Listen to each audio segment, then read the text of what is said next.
So how you doing? I'm doing fine, Geraldo. How are you? Despite whatever goes on in the world, you feel okay? I'm doing very well, thank you. You know, it's wonderful seeing you with the children. That, I think, is the real Michael Jackson that has not been seeing you with your own children, one in diapers, the other two toddlers. I don't know how you manage without a nanny. Well, I enjoy taking care of my children myself. It's fun. That's why I had them, so I could take care of them. And it's great relief for me. You know, it's pleasure. It keeps me happy and laughing, and they're wonderful, sweet, innocent children. They really are. I saw you as kind of the arbitrator between the Nickelodeon channel and the Disney channel there. That was yeah, you noticed. You get some really difficult problems to solve yes, there. Yes. But you have such a kind of a normal life there. It's sweet to see. Thank you. But they bring me that, you know. Yeah, tell me what the children mean to you, your own children.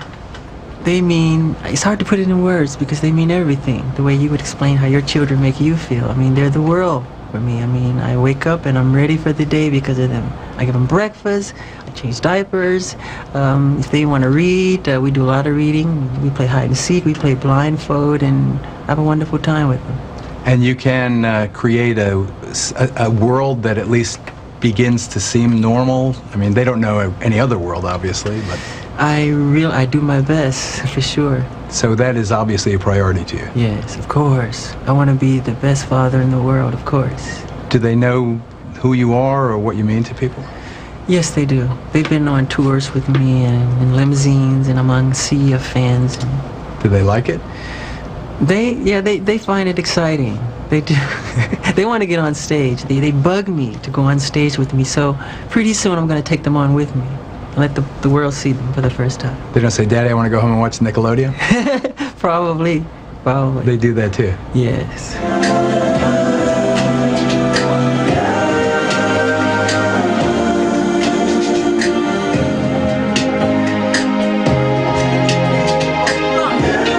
So how do you feel being here in a recording studio again, focusing on the music again? Is it a relief in a sense? It's a great relief because it's what I do, and it makes me feel like I'm totally at home. I'm into my own. This is what I'm here for, and any of the arts like that could be film, music, you know, any type of art. I love it. So when you're being the quote-unquote king of pop, that's when you're most comfortable? I don't know. Or is it the creative process? The creative process, yes. I love creating. I love it. I'm obsessed with creating. I love it. I saw you and Randy, the way you guys react. It's very reminiscent of the way my brothers and I are together. Yeah. Who's top dog? Randy. Yeah. That's not what I saw. Yeah. But you trust your family. Of course. And that's, you have to. Is it blood thicker than water thing? What is it? Yeah, and family is everything to us. I mean, it's love. It's what we were taught, and values, and we're friends at the end of the day, which is important. Other than what the public or press people say, we're friends. We love each other very much. So is the family still closely knit despite all the kind of tabloid stuff over the years? That's sensationalism. How do you deal with that? How do I deal with sensationalism? Yeah, how do you deal with everything in your life being magnified, exaggerated? It's not true. Almost to a grotesque It's like looking at a fictitious movie because it's fiction. It's like watching science fiction. It's not true. And I know myself. And it's sad when other people have to read those things and they believe it. But do you feel like holding a press conference every week and saying, well, this is the rumor du jour? That's not true. No, because I know eventually the truth will prevail. And I'm about truth, you know? I've researched it, and I can't find anyone who's been more frivolously sued than you for the most outrageous reasons. One of your attorneys told me that a woman called Billie Jean Jackson called and said, stop accepting any paychecks, Mr. Attorney. I'm the wife, and Billie Jean taking it obviously from your hit song. Yes. I mean, how do you first of all, does it affect you, the rumors? Does it affect me? Yeah. Yes, but I become immune in a way too. I'm very strong. I have rhinoceros skin, and but at the same time, I'm human.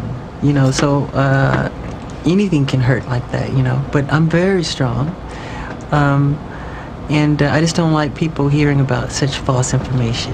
For instance, did you father quadruplets last year?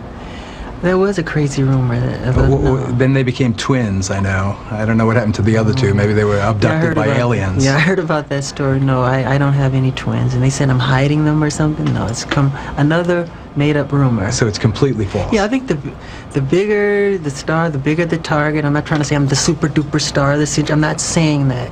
I'm saying, the fact that people come at celebrity. We're targets. And... But truth always prevails, and I believe in that. I believe in God, Does that faith sustain you? Of course it does. How about friendship? What about friendship? Do you rely on friends? Have people stayed with you through thick and thin? Who are your best friends? My children and my family, my brothers and my sisters, and yeah, most people have. Most people have. Do you want to mention the names of the True Blue? The faithful, you would know them, so it's... Elizabeth Taylor? Well, she's very loyal. I see Elizabeth all the time, and she's my dear friend. I was just at her house. We have wonderful talks on the phone at night, several times a week sometime. So how long have you two been friends? I've known Elizabeth closely since I was 16, yeah. And you've been making music since you were 5? Yes. So you're in your 5th decade. That's 41 years of making music. Yes. You ever get sick of it? No, not at all. I never get enough of it. Really? Really. Do you ever get sick of Randy? Never. He's here, Liz, Joe, that's why. No, never. He's wonderful. He's been very supportive and amazingly brilliant, really. They're all different. Your whole family is Every crazy, brother and sister is like my family. completely different. Like any family, you have all the different elements, and everybody's different. That's what makes it a family. When you have such intense scrutiny, how do you live any kind of normal life? How do you, have any fun outside of your own property? I don't. I go off property sometime, but not all the time. I create my world behind the gates, because I can't go to the local movie theater down the street or the local park down the street or go pick up ice cream at the market, at the corner store. So you want to create that world behind the gates. And that's what I try and do. And it's not just for me if I could share with my family or friends or whoever I do. And that necessity for some privacy drives all these crazy rumors and speculation. So it's a difficult balancing act that you have to endure. Yes, it's part of what comes with celebrity. But you're not complaining, are you? I don't. I try to, rub it off. Not that I don't know what I'm the king of. King of getting shot at, maybe. No. King of journalism. So what is it about children in distress? You mentioned the tsunami relief effort. Yes. What is it? Is it your own fatherhood that motivates that? Caring and reading the Bible, learning about God, Jesus, love. Jesus said, bring on the children, imitate children, be like little children, and to take care of others, to take care of old people. And we were raised with those values. Those are very important values, and my family and I, we were raised with those values, and they continue strong in us today. What about movies for yourself, again? Dorothy and Toto. What intelligent names. You had The Wiz and some of the others, but we haven't seen you on the big screen in a while. It's because I'll be directing myself. I love directing. I love creativity. And I think when an artist steps forward with a production of some type, if he can express himself the way he sees it should be done, I feel it and I see it. I'm a visionary. So if I can give that, I do. And that's what I love to do with music, with film, with dance, I love the arts. And do you think art has a role in real life? And I'm specifically referring to this record and tsunami relief. I saw it the day after, I think it was, after Christmas. And as the numbers kept building and escalating, it just became phenomenal. And not even I could believe that it was true. I was amazed. I said, I feel I should do something. That's what God gave us talent for, to give and to help people and to give back. And so my brothers and I decided to put a song together. Would you pick up the phone and say, hey, bros? Yeah, let's Randy get together and myself, yeah. You say, hey, we want to do something in the studio for the tsunami victims, and let's get together. And they'll say, great, let's do it, and we'll organize it. However you're back, I think people will appreciate the fact that you're back. Wouldn't you kind of exult in a world where you could concentrate on your art and your kids? And I would love it. I mean, that's what drives me, is the medium, the art. I love it. And that's the world I'm most comfortable in. Gary, Indiana, did you ever expect where your world would be as a 46-year-old man? I never thought about it, really. I never thought about it. I knew I wanted to do something wonderful in my life and to help people, but I never really clearly thought about it when I was really little. I just sang and danced and didn't understand why people were applauding and clapping and screaming, and you really don't. You don't know why. When you grow up like that on stage, when do you get it? When do you understand where you fit into society? I think it takes longer when you get older. You start to have a more rounded personality, and your brain starts to grow, and you start reasoning and understanding more things and researching, That's how it happened for me. Isn't it nice to have a conversation on television where people can hear you just being ordinary, normal, reasonable? I'm like this all the time. I'm just being myself. Well, God bless you. Thank you. At a certain point, Michael Jackson and the brothers Jackson kind of separated artistically. Is this a moment in your life where you're coming back together? Obviously you'll continue your solo career, but what's the big plan? What's the big picture at this stage in your life? What has been left unachieved? What would you like to do? There are a lot of surprises. Film. I love film. What else? Well, it's not just so much film, but it's innovating it and pioneering it, taking the medium to a new place. Because I use the music video medium as a short film medium to take me to the next level, and I'm having a lot of fun. Do you ever look back and contemplate, my goodness, Thriller is the biggest selling musical performance ever? Do you ever get your arms around that? I think about it sometimes, but I try not to think about it too hard because I don't want my subconscious mind to think, look, I've done it all, you're done now. And no, there's so much. That's why I don't put awards or trophies in my house. You won't find a gold record anywhere in my house because it makes you feel you've accomplished. Look what I've done. But I always want to feel, no, I haven't done it yet. The king of pop, and now I look at some of these performers. There's 50 Cent, and there's another one, I forget his name, but they're well known because they survived violent attacks where they almost died, and they're into hip-hop kind of, it's a different era now in popular music. Do you think that you'll be more like them, more urban kind of, or do you think the world will come back to more pop and traditional rock? Great music and great melodies are immortal. I don't care, fashion change, culture changes, customs change. Great music is immortal. We still listen to Mozart today, Tchaikovsky, Rachmaninoff, any of the greats. Great music is like a great piece of sculpture or a great painting. It's forever, for generations upon generations to appreciate forever, really. And that's I know that's a fact.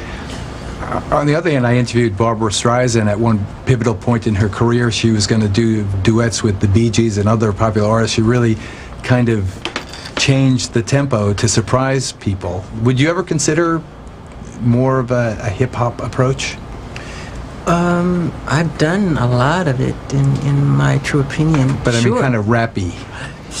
You want to rap? No, you want to give me an example? I don't really rap, but I could rap. I'm Michael Jackson, I want to say.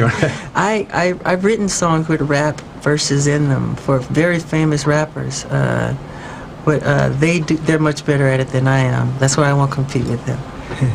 Don't you appreciate, despite your isolated life and despite the fact you've been a star so long, you still have what appears to be a very profound and passionate relationship with the community?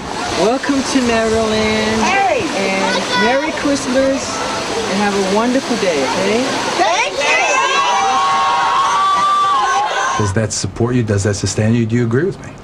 Yes, I do agree because it's important to love your neighbors. But where does it come from? Where does that almost instinctive love of you come from? What do you think? I truly think it comes from my mother and God and the way we were raised and the values my father instilled in us as youth. And she was always there with the Bible, teaching us. We'd go to, service all the time, like 4 times a week. And I'm so glad we did that because those values are very important. I don't know if I could have done as well without them. Do you still spend time with Mom and Dad? Yes, of course. They're not far from here right now. That's right. And what is that relationship all about? I'm still close to my mom, obviously.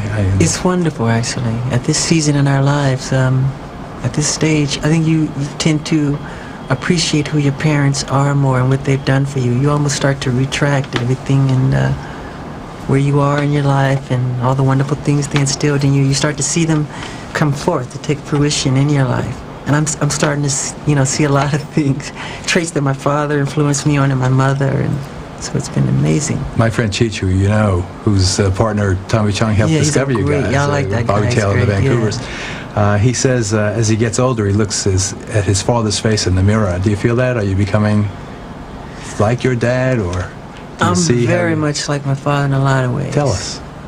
He's very strong. He's a warrior. He's always taught us to be courageous and to be confident and to believe in our ideals, and no matter what, no star is too far to reach, and you never give up. And our mother taught us that as well, no matter what. So you're a warrior also? Absolutely. Absolutely. That's the way you see yourself? Absolutely. But tell us more about how you see yourself. How I see myself? Yeah. You have to tell me. No. I try to be kind and generous and to people and to do what I think God wants me to do. Sometimes I pray and I say, where do you want me to go next, God? What do I do from here? So I'm very spiritual in that way. I always have been, though. You can visit Neverland anytime you like. How? Just believe. Did you ever see the movie Finding Neverland or read about James Barrie, the man who wrote Peter Pan? I know a lot about Mr. Barrie. I shouldn't say a lot, but I've always appreciated Mr. Barrie's work, and I've been a fan of Mr. Barrie for many, many, many years. He had a rocky road. It's similar to you. I don't want to get too far into it, but tell us what led to the creation of Neverland. I mean, specifically the place. There's 2 Neverlands. There's 3. There's the Peter Pan's Neverland, there's the Neverland in Michael Jackson's mind, and then there's the physical place that you created up there that I visited you when you brought up all the inner city children. Why did you create that place? I created Neverland as a home for myself and my children, and it was created simply. It was almost it was done subconsciously. Like I said earlier, where can I go? I mean, it's hard. I've tried to go as myself, and I've had policemen actually tell me, put on a disguise and give me an autograph from my wife or whatever, but they tell me, why are you out here like this with no security? So, and there's like fans everywhere, so I can't do it. I do it sometime, but it's very difficult. But you owned Neverland before you had the kids. Was it for you, or the exotic animals, were they for Michael Jackson, the child? Oh, for me. Yeah. And for sharing with others. Spirit. For me and sharing with others, because it gave me a chance to do the things I never got to do when I was little. We couldn't go to the movie theaters. We couldn't go to Disneyland.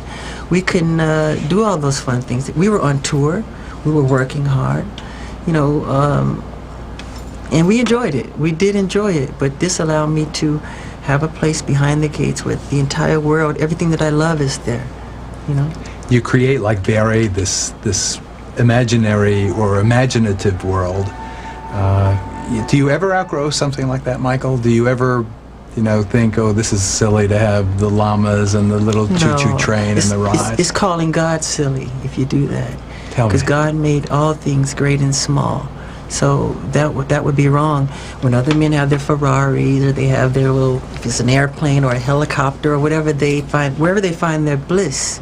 And my bliss is in giving and sharing and having simple, innocent fun. your homes, I mean, for all the grandeur of Neverland, your home is quite modest. And your personal style, I don't see any bling, for instance. There you go. How come? How come you have a big diamond thing that says Michael? Because I'm modest in that way. And if I had it on, I would probably give it away from the first kid who would walk up to me and say, wow, I like your necklace here. You can have it. Because when I was little, stars like Sammy Davis, Fred Astaire, Gene Kelly, if I admired something they were wearing, if I simply said, God, I love that shirt you're wearing, they would give it to me. So I was taught that, that's part of a show business trait, to hand it over. Despite the glare of the media attention, and even the day that I was there and you invited the inner city kids there, what's it like to have the kids there? Why do you do that? I wanted to ask you that question that day, but I pose it to you now. Why? Why do you, when you see those kids, tell me what's going on. Because I think I've traveled the world over 8 times around the world, and I go to I do as many hospitals and orphanages as I do concerts. But of course it's not covered. That's not why I do it for coverage. I do it because it's from my heart. And there are so many children in the cities who've never seen mountains, who haven't been on a carousel, who haven't petted a horse or a llama, who've never seen them. So if I can open my gates, and those gates open, and that bliss, an explosion of screaming and laughter from the children, and they run past the bridge, they run on the rides, I say, thank you, God. I feel I won God's smile of approval, because I'm doing something that brings joy and happiness to other people. So you're close to your siblings. Yes. How does it affect you then when they get involved, like Janet's Super Bowl flap? Oh, I can't speak for my sister, but... Just tell me how you responded as a brother and as a viewer. With love. Actually, I was looking right at it, and I didn't see it. I was at a friend of mine's house in La Jolla, Ron Burkle, and in a movie theater, it was huge on the screen. I didn't even see it. So I heard all this controversy the next day. I said, that's not true.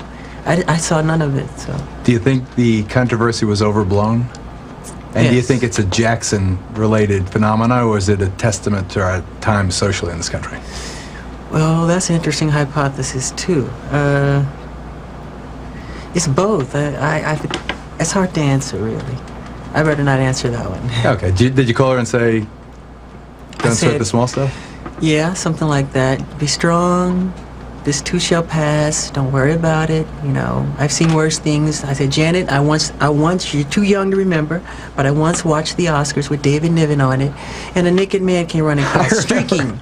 Now, he didn't get there on his own. That was organized, but they didn't say much about that. I'll just say that much.